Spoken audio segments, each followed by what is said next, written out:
não há nada mais relevante para a vida social do que a formação do sentimento de justiça. E garantir esse processo remuneratório através dessa comissão, através desta PEC, deputado João Dado, é essencialmente fazer justiça a essa categoria tão valiosa para o nosso país. Muito obrigado, senhor presidente. Muito obrigado.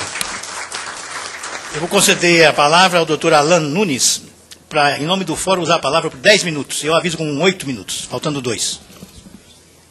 Primeiramente, queria dar um bom dia a todos, saudar os presentes e a mesa em nome do presidente e do relator, deputado José Mentor, e deputado Mauro Benevides, que acabou de se ausentar. Eu falo em nome de toda a advocacia pública nesse primeiro momento, depois os outros colegas irão fazer o uso da palavra. E o que eu queria ressaltar um pouco dessa PEC que foi apresentada aí pelos advogados públicos e pela Defensoria Pública é resgatar um pouco o critério técnico porque essa PEC foi apresentada.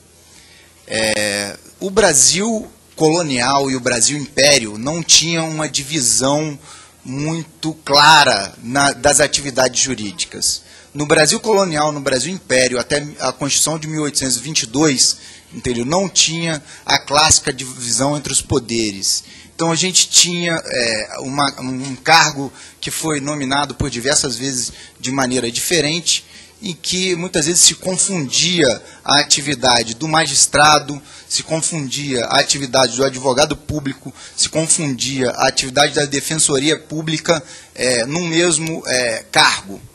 E a Constituição de 1822, ela pela primeira vez trouxe para o ordenamento jurídico nacional a divisão clássica preconizada por Montesquieu, né? Separação dos poderes, poder executivo, judiciário e o poder legislativo. E durante todo o regime imperial, posterior e todo o regime republicano, né, a gente teve o Ministério Público da União e o Ministério Público do Estado, em certo aspecto, exercendo o papel de defesa da sociedade e o papel de defesa do Estado. Essas funções se confundiram a tal ponto do Constituinte de 88 repensar qual seria o papel do Ministério Público e repensar a necessidade de ter um órgão específico para fazer a defesa do Estado. E aqui eu falo em âmbito federal e em âmbito dos estados, que em muitos estados o membro do Ministério Público fazia a defesa do respectivo Estado nas comarcas do interior. E aí o Constituinte ponderou, Constituinte de 88, que não era mais viável, não era mais compatível a um órgão só fazer a defesa da sociedade e fazer a defesa do Estado, e o Constituinte criou a AGU. E eu queria dizer, fazer uma contextualização da criação da AGU. Como já dito aqui pelo Dr. Raman, a AGU, a Advocacia Pública como um todo, né, não só a AGU, né, ela foi incluída como função essencial à justiça. Qual foi o critério para a inclusão do Constituinte como função essencial à justiça? O critério foi muito claro. A Constituição ela teve uma preocupação constituinte em prover o equilíbrio entre as forças, para evitar que um poder se sobreponha ao outro. E aí o Constituinte brasileiro ele inaugurou uma nova fase em todo o ordenamento jurídico mundial, vamos dizer assim. Por quê? Porque ele avançou na teoria tricotômica de Montesquieu.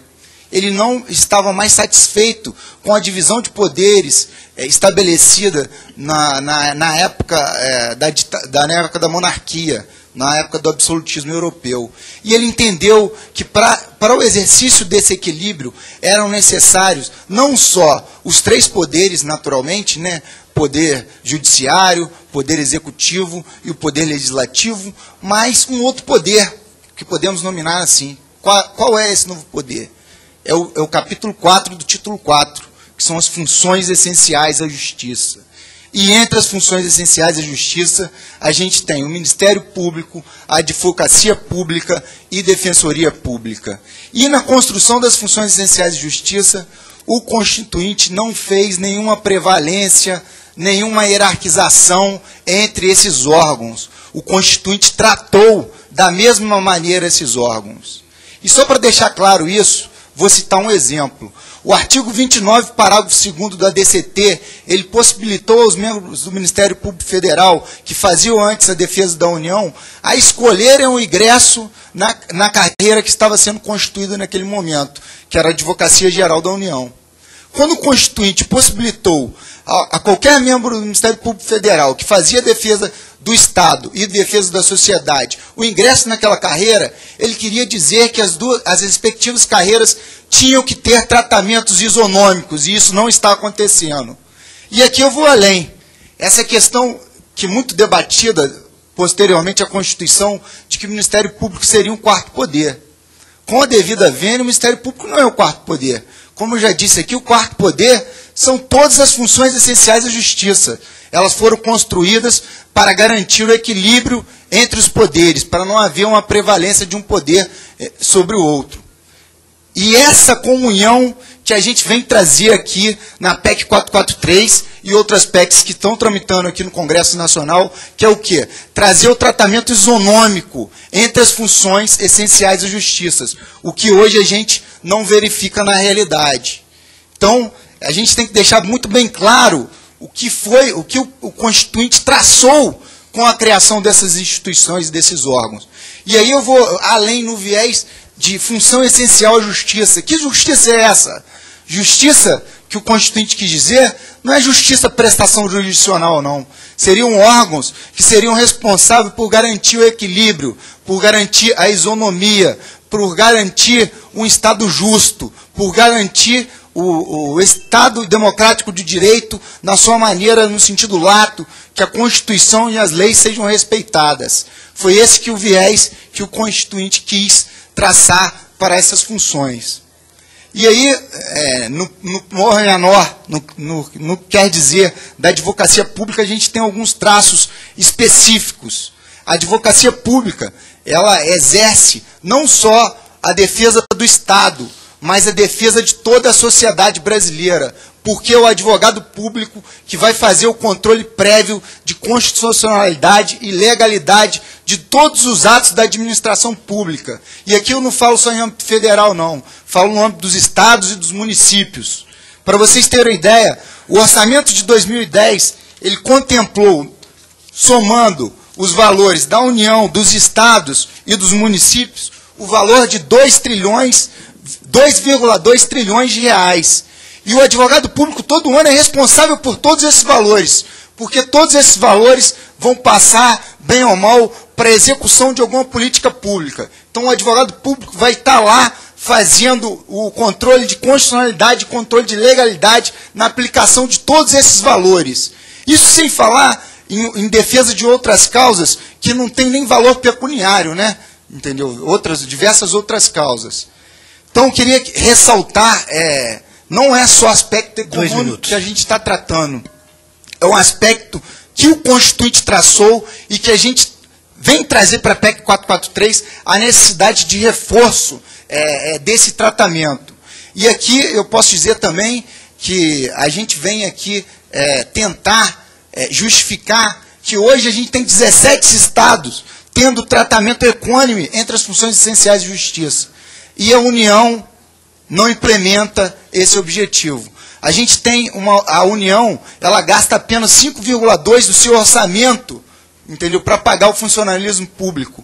E apesar disso, não implementa esse tratamento isonômico entre as funções essenciais de justiça. A gente sabe que muitos estados, mesmo tendo comprometimento de 40% do orçamento com o servidor público, já inauguraram o tratamento isonômico entre a advocacia pública e as demais funções essenciais à justiça. Então é necessário que a União também dê esse tratamento aos seus advogados públicos. E eu queria concluir aqui, entendeu, agradecendo a presença de todos os colegas advogados públicos federais e dizer que é com enorme perplexidade que eu vejo o movimento da magistratura ontem, entendeu? Fazia uma paralisação reivindicando revisão geral, mas em nenhum momento a magistratura falou que a revisão geral são para todos os servidores. Então a gente tem que entender que no Estado Democrático de Direito não comporta carreiras com hierarquias superiores. A gente não tem um sistema de castas, Entendeu? Então a gente tem que batalhar para que isso não aconteça. A revisão geral, se for para ser implementada, tem que ser implementada para todos os servidores públicos federais, todos os servidores públicos dos estados e dos municípios.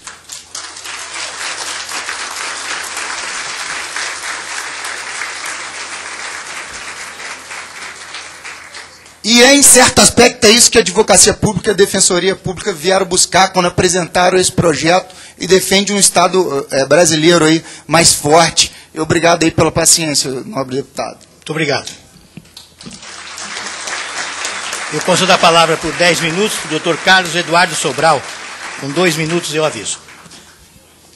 Senhor presidente, senhor relator, senhoras deputadas, senhores deputados, colegas. Bom, primeiro, em nome de todos os delegados da Polícia Federal, presto as nossas homenagens a essa comissão. Gostaria de me ater, essas breves palavras, ao debate iniciado pelo presidente sobre a natureza das carreiras de Estado, das carreiras jurídicas e das carreiras essenciais